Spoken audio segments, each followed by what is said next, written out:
Sejam bem-vindas todas, todos e todes. Meu nome é Bruno Magalhães, eu sou editor do Espaço Antifascista, que é um projeto da Fundação Lauro Campos Marielle Franco. E a gente está aqui com a Carolina Ucha, dirigente do PSOL e militante internacionalista, e recebendo hoje como convidado do nosso programa Luta Sem Fronteiras, o nosso companheiro Carles Riera. O Carles, ele é sociólogo gestáltico, dirigente das CUP. As CUP, elas são a expressão política eleitoral do movimento da esquerda independentista catalã e foi deputado também por alguns mandatos na Catalunha. Então a gente gostaria de primeiro agradecer, Carles, pela presença. Buenas tardes.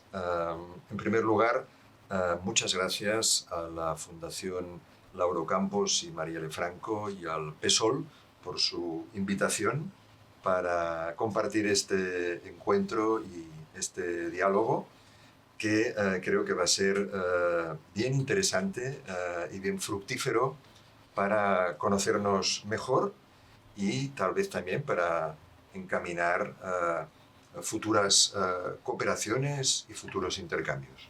Muchas gracias.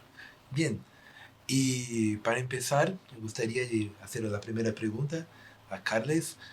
Gostaria de pedir que te presentase y hablar un poco, explicar al público brasileño sobre lo que son las CUP y hablar un poco más, profundizar la cuestión de la lucha independentista en Cataluña.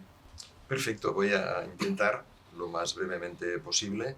Me parece muy oportuno que nuestro encuentro se dé en el marco de este programa de Luta Sin Fronteiras, porque nosotros somos un movimiento a la vez independentista, de izquierda y a la vez internacionalista. ¿Sí? Y voy a intentar explicar este planteamiento que define claramente nuestro proyecto político y nuestra acción política. Liberación social, liberación nacional y internacionalismo, antiimperialismo y derecho colectivo de los pueblos en el conjunto del mundo, en el conjunto del planeta. Este es nuestro enfoque.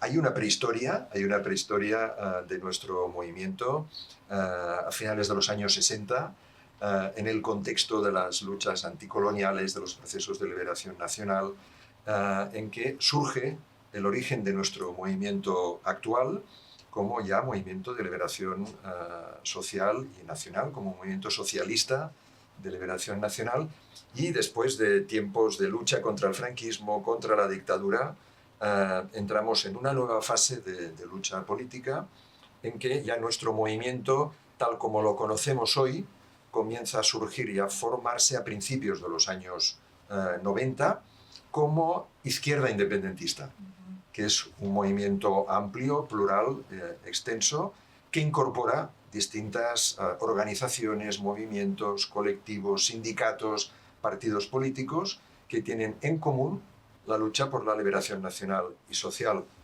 en nuestro país, también ese internacionalismo antiimperialista y anticolonialista, y que progresivamente también incorpora la lucha ecosocialista, la lucha feminista, la lucha antirracista, que hoy son pilares centrales de nuestro movimiento. Entramos en las instituciones a través de las elecciones durante los años 90 ya a nivel local y a nivel municipal, algo que sigue hasta hoy y que es nuestra apuesta fundamental,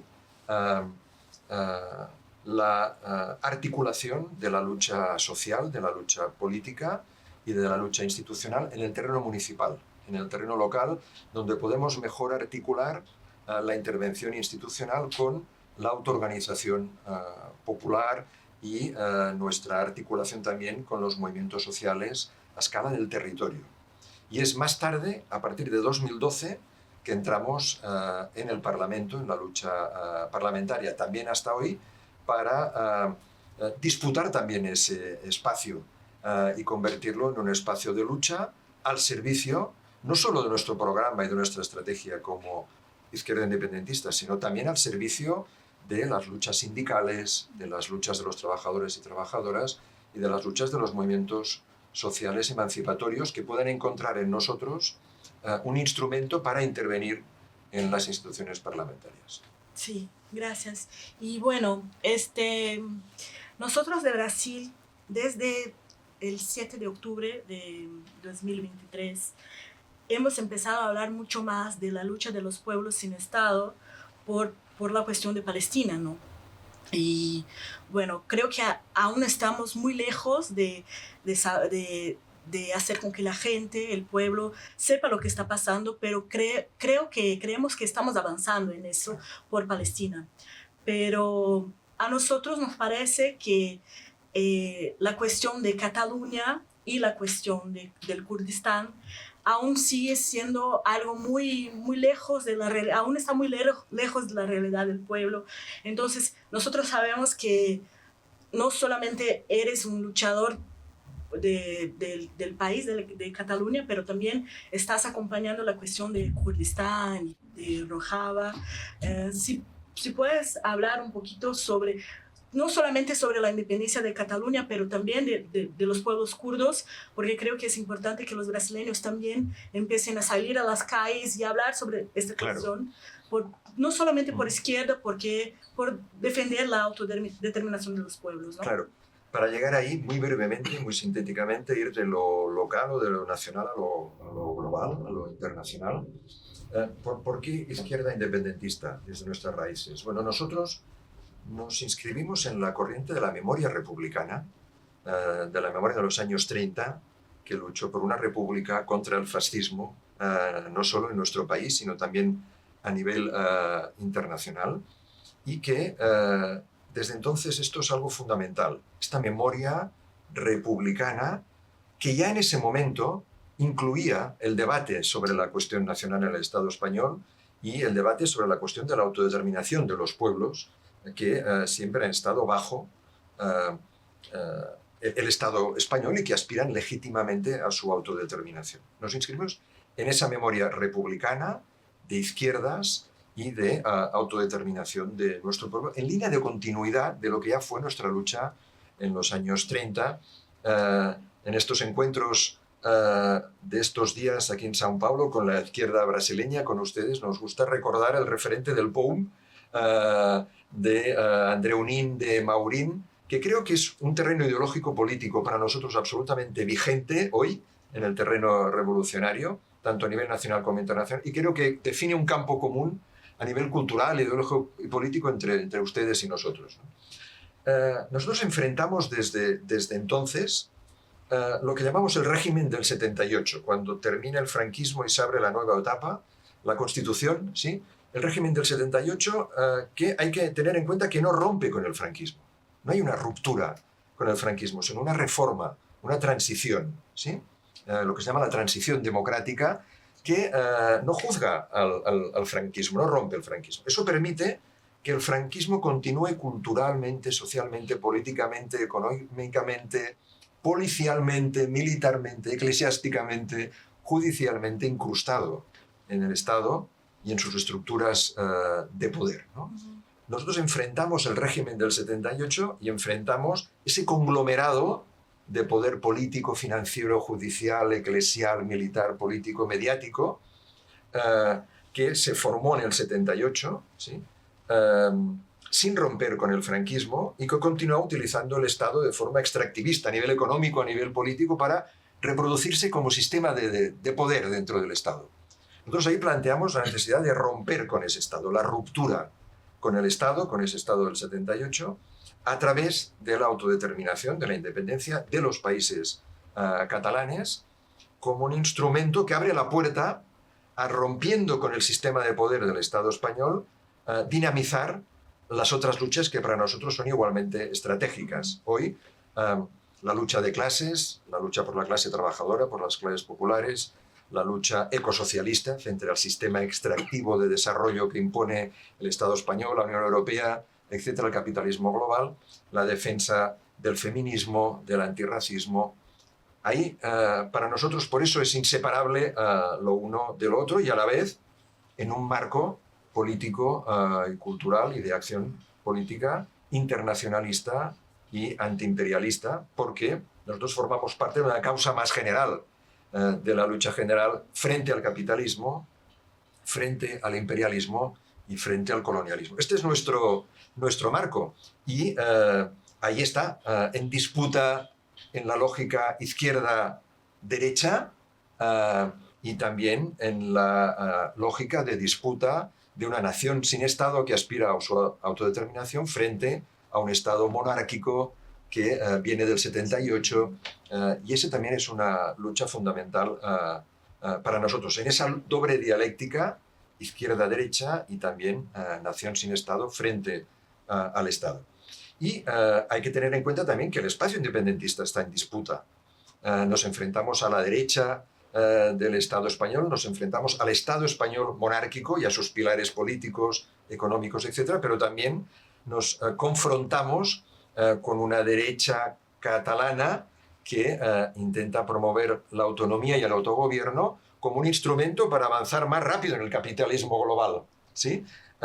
Y ahí también hay un terreno de disputa importante. Eso trasladado al campo global y al campo internacional nos lleva a la solidaridad, a la cooperación, al trabajo político común con los otros pueblos del mundo, del planeta, que luchan por su libertad, que luchan contra el imperialismo, contra el capitalismo y por su autodeterminación. Y ahí es donde nos encontramos con el pueblo palestino, con el pueblo kurdo o con los otros pueblos que hacen de su lucha por la autodeterminación un enfrentamiento al fascismo, al colonialismo, al imperialismo, al capitalismo. Y hoy, en esta fase en que la globalización capitalista ha provocado también una globalización del fascismo y que vemos que la mayoría de estados del mundo, los estados nacionales del mundo, están virando hacia el fascismo también, ¿no? Siguiendo ese llamado, ¿no?, del capitalismo global, del fascismo global, actualmente es más vigente que nunca ante esa multicrisis, esa multirespuesta, ¿no?, socialista, feminista, antirracista, ecosocialista y en defensa de los pueblos. Esta es nuestra acción política y lo que la funda y también lo que nos lleva al encuentro con ustedes aquí en Brasil y con su lucha. Kurdistán es bien interesante, luego podemos hablar tal vez un poquito más de Kurdistán, porque en la región en que actúa, una gran nación histórica dividida entre Turquía, Irak, Irán, Siria, plantea un proyecto democrático de inspiración socialista y que hoy ha incorporado también el feminismo, también el ecologismo, desde una visión multicultural, multireligiosa, multiétnica, no sectaria. En esa región, no solo para Siria, en Rojava, sino para el conjunto de la región, también en Turquía, en todos los lugares, es un proyecto esperanzador, ¿no?, que en ese contexto tan complejo, ¿no?, y tan atravesado por el imperialismo, también el colonialismo, lleva a cabo una propuesta de esperanza, ¿no?, no solo para la región como un buen ejemplo, como un buen modelo posible para la resolución del conflicto en la región, sino también nos puede inspirar a nivel global. Y Palestina, por supuesto, Palestina está en el centro, no solo de nuestros corazones, sino también en el centro de nuestro puño y en el centro de la lucha global contra el fascismo, contra el imperialismo, porque hoy por hoy el pueblo palestino está en el centro y es el protagonista de la punta más avanzada del enfrentamiento al imperialismo y al fascismo. Sí, gracias. Nosotros acá decimos que la lucha contra la extrema derecha, para hablar de la lucha, para hacer la lucha, es muy importante la cuestión de Palestina, ¿no? Porque, bueno, porque no solamente por Netanyahu, pero los primeros ministros antes de él, por el sionismo, incluso también por el Trump, ¿no? Entonces la lucha en contra de la extrema derecha y la lucha antifascista tiene Palestina como el centro, pero a mí me gustaría saber cómo está la lucha antifascista en Europa y en Cataluña, porque la lucha antifascista también es una lucha internacional. Claro. No, podemos acá luchar en contra de Bolsonaro, que incluso puede ser que vaya a la cárcel, pero Ojalá. estamos luchando por eso. Ojalá. Incluso hoy ha salido la decisión del Sí, lo vi, Supremo. del ¿sí? Tribunal Supremo, afortunadamente. Entonces, ¿cómo está la lucha antifascista en Europa? Sabemos que hubo muchas marchas enormes en Alemania, en Inglaterra, en fin. Entonces, ¿cómo está y qué piensan ustedes de la lucha internacional para derrotar el fascismo? Claro. Para empezar también, como usted, por Palestina, efectivamente, Palestina hoy está en el centro, en el epicentro de la lucha global contra el fascismo, contra el imperialismo. En primer lugar, porque el pueblo palestino, como todos los pueblos, tiene derecho a su autodeterminación y esto no puede ser negado. Y tiene derecho a su autodeterminación, ¿dónde? En su territorio histórico. ¿Con quién? Con toda su población. La que hoy está y la que fue expulsada, y también desde la memoria con todas las personas muertas, asesinadas por el genocidio del Estado de Israel y por el apartheid del Estado de Israel sobre Palestina. Desde luego es evidente que el sionismo ha adquirido y tomado formas ideológicas, supremacistas y de acción política propias de un marco mental y de una concepción fascista.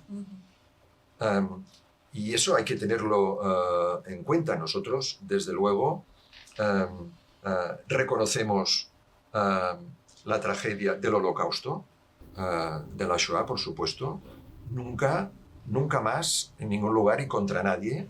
Somos antifascistas también contra lo que representó el Holocausto, pero también, en consecuencia y en coherencia, en congruencia, tenemos que ser también defensores del derecho a la autodeterminación del pueblo palestino y tenemos que necesariamente ser críticos con esa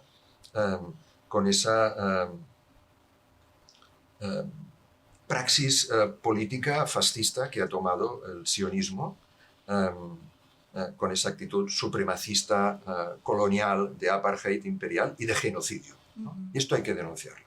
Y hay que denunciar la complicidad de muchos estados del mundo, en Europa, en Estados Unidos, ¿no? Lo cual denota y demuestra que también están en esa lógica imperialista colonial y también están participando de esa deriva fascista, ¿no? Por eso la lucha por Palestina es una lucha de todas, ¿no? Y en nuestra alianza y complicidad internacionalista hay que sumar esfuerzos en ese sentido, por la causa de Palestina hoy es la causa antifascista de todos y de todas, ¿no? Entonces, verdaderamente, como decía antes, la globalización del capitalismo ha generado una globalización del fascismo en todas partes. Las democracias liberales están tendiendo cada vez más a normalizar, a naturalizar el fascismo. Y nosotros tenemos una memoria muy reciente, ustedes también, de lo que significa el auge y el poder del fascismo. Naturalizar, normalizar, considerar el fascismo, la extrema derecha, como un movimiento y una idea que tiene su derecho a existir de forma natural y normal dentro del marco democrático y de la diversidad democrática, sabemos a lo que llevó. En Brasil, a una dictadura, ¿verdad? Y en Europa, a una guerra catastrófica y al ascenso de Hitler, ¿no? Por eso nosotros estamos absolutamente en contra, nosotras confrontamos absolutamente esta normalización de la extrema derecha. Y nosotros, por ejemplo, en los ayuntamientos y en el Parlamento catalán hemos liderado un cordón de exclusión de la extrema derecha y consideramos que a la extrema derecha hay que combatirla, hay que confrontarla, no normalizarla y hay que denunciarla. Y a la vez hay que sumar esfuerzos a nivel internacionalista, no solo en Europa, sino en el conjunto del mundo para enfrentar el fascismo. Hay que enfrentarlo en sí mismo, pero también hay que ir a las causas. La izquierda tenemos que ser autocríticas, ¿no? Con nuestros errores, con nuestras omisiones que han dado espacio a la extrema derecha para intentar aparecer como alternativa. Tenemos que combatir su machismo, su racismo, su capitalismo radical, ¿no? Su cultura de la exclusión, de la violencia. Tenemos que compartir una lucha contra todo eso, pero a la vez, en las raíces de la actual oleada fascista, lo que hay es una respuesta a lo que es la evolución del capitalismo a nivel global y de las democracias liberales en el contexto de esa globalización capitalista. Y es la respuesta de que tal vez el fascismo aparezca, o la extrema derecha, como la mejor forma de garantizar el gobierno, ¿no? De esa globalización capitalista, ¿no? La extrema derecha, el fascismo, como instrumento más funcional, más útil para las gobernanzas globales y locales de ese capitalismo global en la fase actual y en sus crisis, ¿no? Y tenemos que combatir eso. Por lo tanto, la lucha antifascista tiene que ser una lucha anticapitalista, una lucha socialista, feminista y ecologista, sin duda, y antirracista, en lo local y en lo global. Y esas son las bases de las alianzas que creemos que hay que poner la esperanza en construir, porque necesitamos un nuevo internacionalismo que nos permita enfrentar a la altura, a escala mundial, lo que es el reto de este fascismo y de este capitalismo cada vez más militarizado, además. Muy bien, Carles. Y por fin, nosotros gustaríamos de hablar un poco sobre la cuestión ambiental, la cuestión de la emergencia climática. Nosotros vemos como una de las características de este momento de capitalismo en crisis es justamente la crisis climática, lo que nosotros sentimos en la piel, sea en el sur global, sea en el norte global. Eso tiene que ver también con la cuestión de la extrema derecha, porque nos enfrentamos gobiernos que son negacionistas científicos y nosotros todos sabemos que los pobres, la clase trabajadora es quien más siente, ¿no? Las consecuencias de la crisis ambiental y de la emergencia climática. Gustaríamos de preguntarte sobre cómo la CUP mira a esta nueva situación y desde el norte global, porque aunque sean un pueblo que están en lucha por la autodeterminación, están en el norte global, y las características de esta lucha en el norte y en el sur son un poco distintas, ¿no? La cuestión del decrecimiento, todo. Entonces, gustaría escucharnos un poco sobre eso. Sí, hay que ir tal vez un poco a las raíces económicas de lo que tú ahora estás nombrando o planteando. Sabemos, así lo indican la mayor parte de los análisis económicos, que cada vez los costes del extractivismo son mayores a nivel económico, a nivel político, que la tasa de beneficio, ¿no? del capital tiene una fuerte tensión, ¿no? Sí. De disminución, ¿no?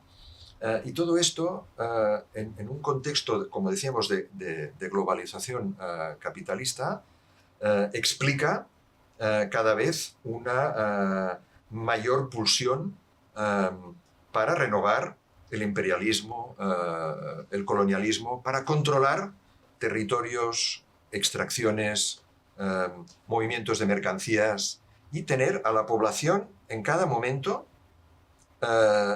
en lo local o en sus movimientos internacionales al servicio de los intereses que en cada momento tenga el capital en cada lugar, ¿no? Y toda la que sea población sobrante, someterla a la represión, ¿no? Para tenerla controlada. Este es un poco el plan, ¿no?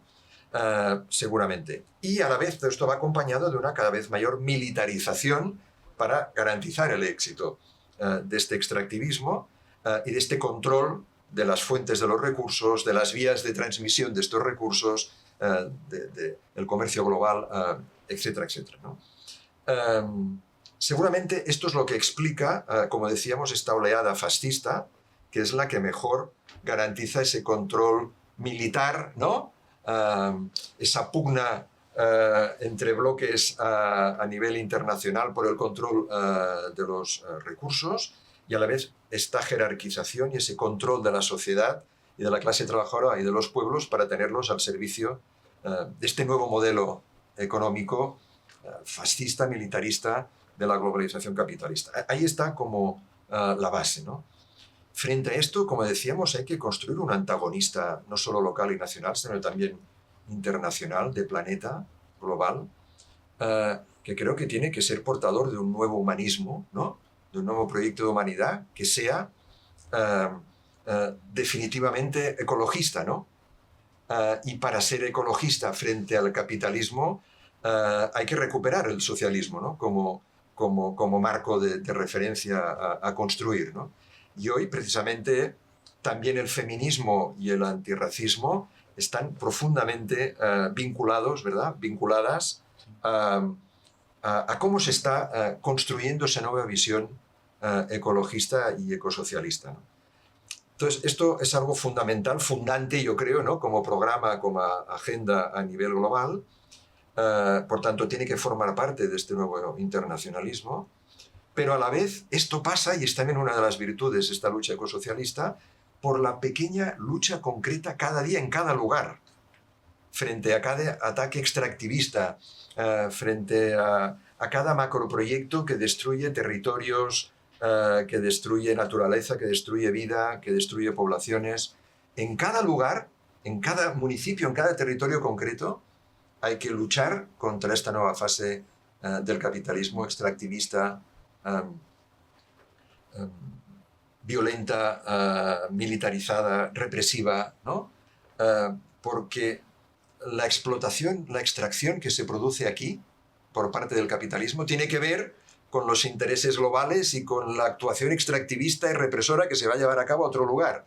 Ellos actúan a nivel local para defender no solo sus intereses locales, sino su proyecto global. También tenemos que hacer nosotros lo mismo antagonistamente. Y para mí esta es una de las virtudes de este planteamiento ecosocialista, y es su capacidad de afrontar un problema que es de humanidad, que es del planeta, que es global, también desde la lucha concreta cada día, defendiendo cada metro de territorio, defendiendo la vida en cada lugar, en cada territorio, ¿no?